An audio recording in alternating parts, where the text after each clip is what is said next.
На 10 минути после 12 часот го започнуваме третиот час од денешното Play Cafe и во следните минути ги презентираме планираните проекти што оваа година ќе ги реализира националната установа Музеј доктор Никола Незлобински Струга, од она што го имам на увид ќе биде ова дефинитивно една плодна година во која што на музеот ќе се работи и во инфраструктурна смисла, но и на низа истражувања на повеќе локалитети во овој регион, како што се на локалитетот Краста во Долна Белица, Струга, потоа камениот мост Опале во село Радолишта, потоа конзервација и реставрација на археолошкиот материјал од истражувањата во 2022 година на подводниот локалитет Врбник, како и замена на експонатите од постојаната изложба со нови на тема на растенија на планината Јабланица.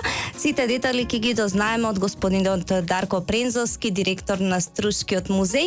Еве најпрво можност да ги поздравите слушателите на Play Radio, прв пат ни сте гостин. Ви благодарам на поканата. Поздравувам сите ваши слушатели и стружани. Така, управната зграда на музеот во 2017 година беше прогласена за значајно културно наследство. Примарните интервенции од архитектонско заштитен карактер беа првично насочени кон санација на кровот. Тоа беше завршено во 2018 година. Кажете ми што се е планирано за оваа година и колку успевате да ја остварите главната цел да ја заштитите зградата од пропаѓање, од друга страна, она што исто така важно е да се зачува тој автентичен изглед. Вака, за оваа година планирани активности од реконструктивен карактер е замена на дворешна столарија, односно на вратите и прозорците. Во управната зграда на музеот старите веќе прозорци и врати се дотраени, не диктуваат како што треба. И заради заштита на објектот од надворешни влијанија, од надворешни услови, временски услови, сакаме да ги промениме. Со реализација на овој проект може да се заштити објектот од понатамошно пропаѓање и задржување на автентичниот изглед на објектот. Така, годинава треба да започне и четвртата фаза од процесот на осовременување на депоата во музеот. Кажете ми што вклучува таа четврта фаза и како очекувате да тече тој процес? Вака, веќе овој проект веќе неколку години се одвива во фази. Првите фази беа целосно реконструирање на депоата, значи со соодветна изолација, нова електрична инсталација, ламинат.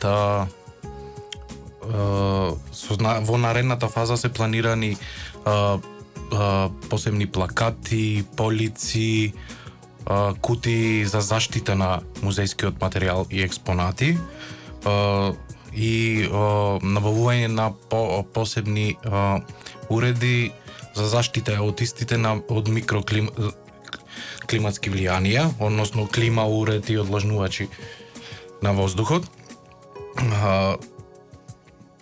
Како што напомена во фази, во зависност од одобрените средства, може да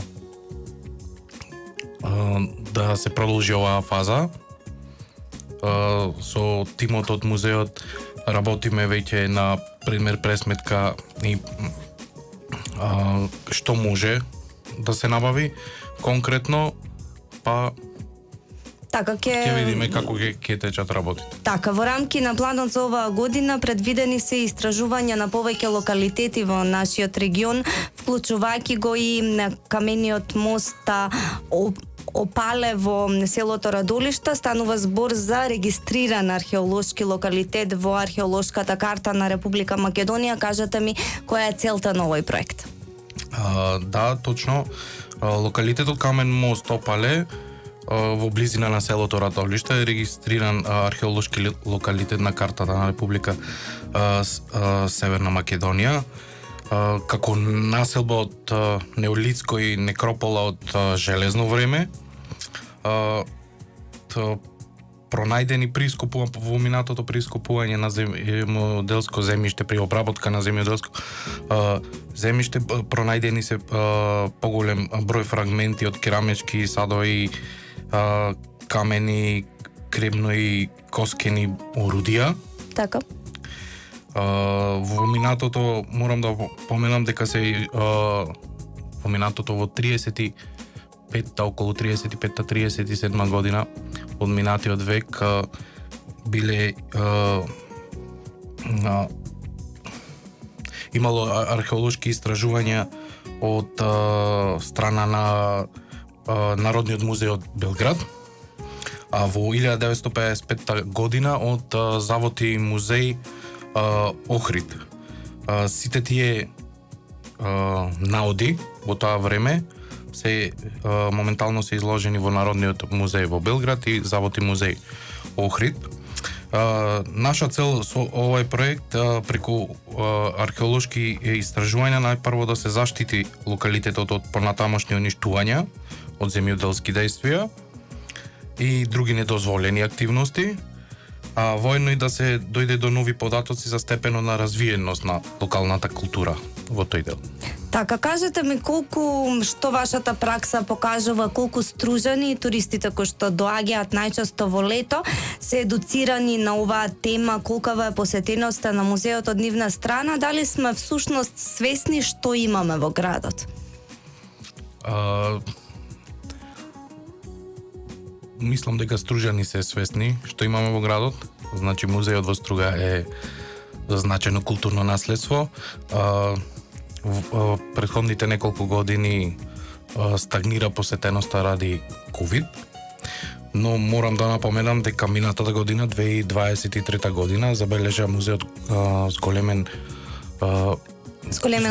посетеност. Така. Ние си водиме евиденција на посетеност и од домашни, и од странски туристи, возрастни деца. Вкупна посетеност за 2023 година имаме околу 8.500 посетители. Тоа воопшто не е мала бројка. Не е мала бројка и се надеваме дека во оваа година и наредните години ќе се сколемува. Најголем број од тие посетители се деца. За жал, во 2023 имавме помал број на странски посетители, околу 200. Мене ме радува фактот што најмладите покажуваат заинтересираност и го поздравувам фактот што училиштата и образовните установи организираат посети во нашиот музеј. Тогаш така ќе им стане на децата навика и ќе се заинтересираат за овие теми, па кога ќе пораснат ќе биде тоа по... Точно така. Се надеваме дека во 2024 овој број ќе биде уште поголем и во наредните години во иднина. Така, кажете ми за крај колку сте задоволни од тимот на луѓе кои што го имате, заради тоа што за реализација на сите овие проекти многу е важно, посебно кога станува збор за музеј, за ваква национална установа, да имате стручен тим. Јас искрено морам да ги пофалам моите колеги за нивната стручност и за ангажираност и посветеност. И тие си имаат своји идеи во своите области. И имаме повеќе одделенија, значи имаме археолошко, етнолошко, биолошко, препараторско одделение, историско одделение. Сите се доследни на своите работни задачи. Овие проекти што ги напоманавме сега не се само на директорот на музејот. Така, добро, ние ве викнавме за да ги опфатиме сите. Туку се нивни, со подршка нормално од раководното лице на институцијата и со подршка од Министерството за култура, кое исто така ги финансира овие проекти.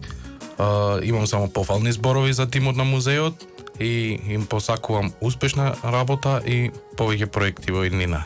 Така, сите овие проекти кои што ги споменавме, кога ќе започнат да се реализираат во текот на оваа година, ние секако ќе имаме гостување на дел од вашиот тим. Јас многу ви благодарам што одвоивте време и секако верувам дека ќе има уште доста поводи повторно да ни бидете гости. Ви благодарам на поканата. Тоа беше Дарко Прензовски, директор на музеот Доктор Никола Незлобински во Струга. Вие слушате Плей кафе на Плей радио, се дружиме до 14 часот.